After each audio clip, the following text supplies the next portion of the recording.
மத்தேயு எழுதிய தூய நற்செய்தியிலிருந்து வாசகம். அதிகாரம் 25 இறை வார்த்தைகள் 31 முதல் 46 முடிய. அக்காலத்தில் இயேசு தம் சீடர்களை நோக்கி கூறியது: வானதூதர் அனைவரும் புடைசூழ மானிட மகன் மாட்சியுடன் வரும்போது தம் மாட்சி மிகு அரியணையில் வீற்றிருப்பார். எல்லா மக்களினத்தாரும் அவர் முன்னிலையில் ஒன்று கூட்டப்படுவர்.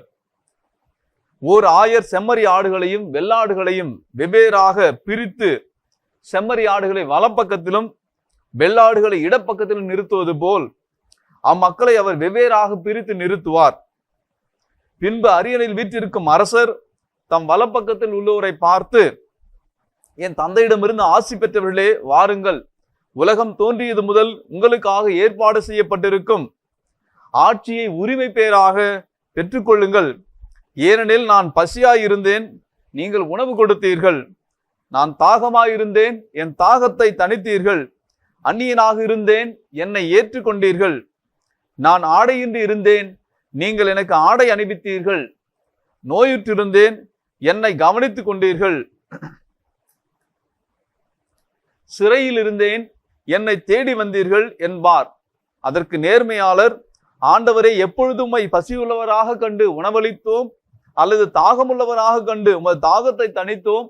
எப்பொழுது உம்மை அந்நியராக கண்டு ஏற்றுக்கொண்டோம், அல்லது ஆடை இல்லாதவராக கண்டு ஆடை அணிவித்தோம்? எப்பொழுது நோயுற்றவராக அல்லது சிறையில் இருக்க கண்டு உம்மை தேடி வந்தோம் என்று கேட்பார்கள்.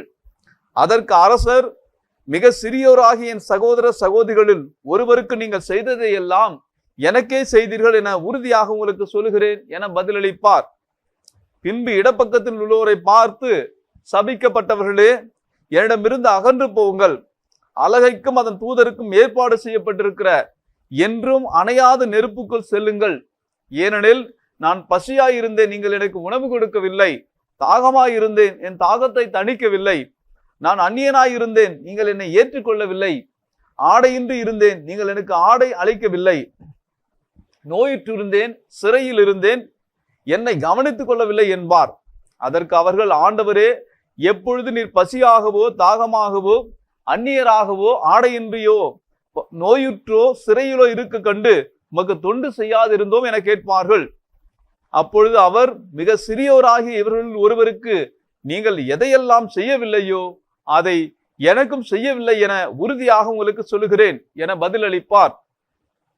இவர்கள் முடிவில்லா தண்டனை அடையவும் நேர்மையாளர்கள் நிலை வாழ்வு பெறவும் செல்வார்கள்.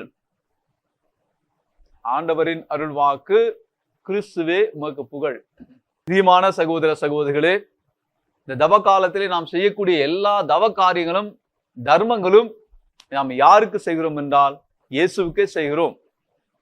இந்த தவ காலத்தில் உங்களுக்கு ஒரு வாய்ப்பு இருக்கிறது.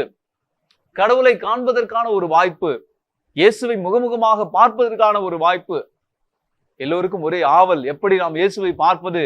இயேசுவை பார்க்க வேண்டும் என்றால் இதோ உங்களுடைய வீட்டிற்கு அருகில் இருக்கக்கூடிய அந்த பாழடைந்த குடிசையிலே வாழுகின்ற அந்த தாயை சென்று பாருங்கள். ஆறுதலாக 2 வார்த்தை அவர்களுக்கு கூறுங்கள். உங்களால் இயன்ற ஒரு உதவியை செய்யுங்கள். அங்கே நீங்கள் இயேசுவை காணலாம். தந்தையை இழந்து தாயை இழந்து ஒரு ஆதரவற்ற நிலையில் இருக்கக்கூடிய குழந்தைகளுக்கு நீங்கள் செய்யக்கூடிய ஒரு சிறு உதவியிலே நீங்கள் இயேசுவை காணலாம்.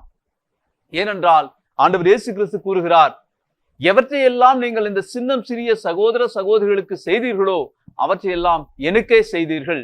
எவற்றையெல்லாம் இந்த சின்னம் சிறிய சகோதரர்களுக்கு நீங்கள் செய்யவில்லையோ அவற்றை எனக்கே நீங்கள் செய்யவில்லை என்று கூறுகிறார். எனவே இயேசுவை பார்ப்பதற்காக கடவுளை தேடி நாம் ஓடி மலைகளுக்கும் காடுகளுக்கும் பல இடங்களுக்கும் செல்வதல்ல, மாறாக அன்றாட வாழ்க்கையில நம்மை சூழ்ந்து வாழக்கூடிய மனிதர்களுடைய அந்த தேவையை நாம் பூர்த்தி செய்கிற போது அங்கேயே நாம் ஆண்டவரை காண முடியும். அன்புக்குரியவர்களே, இந்த தவ காலத்திலே பல இடங்களுக்கு நாம் செல்வோம், பல திருத்தலங்களுக்கு செல்வோம், பல புனித இடங்களுக்கெல்லாம் நாம் செல்வோம்.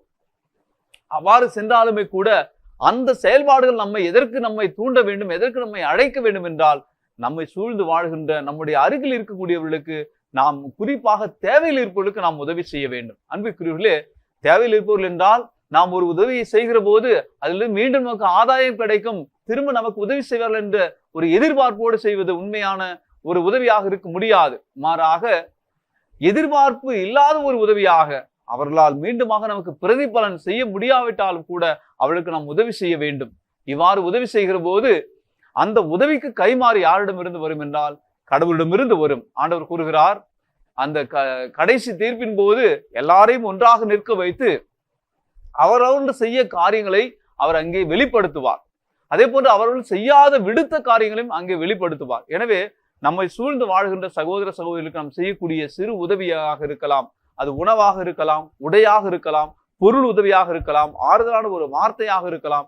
அவை அனைத்தையும் நம்ம யாருக்கு செய்கிறோம் என்றால் இயேசுவுக்கே செய்கிறோம். எனவே இந்த தவக்காலம் கடவுளை நாம் காண்பதற்கான ஒரு வாய்ப்பாக இருக்கிறது, வழியாக இருக்கிறது. உதவி செய்வோம். அந்த உதவியின் வழியாக நாம் ஆண்டவரை நம்முடைய கண்களால் நாம் காண்போம். இந்த வாய்ப்பை நாம் பயன்படுத்துவோம்.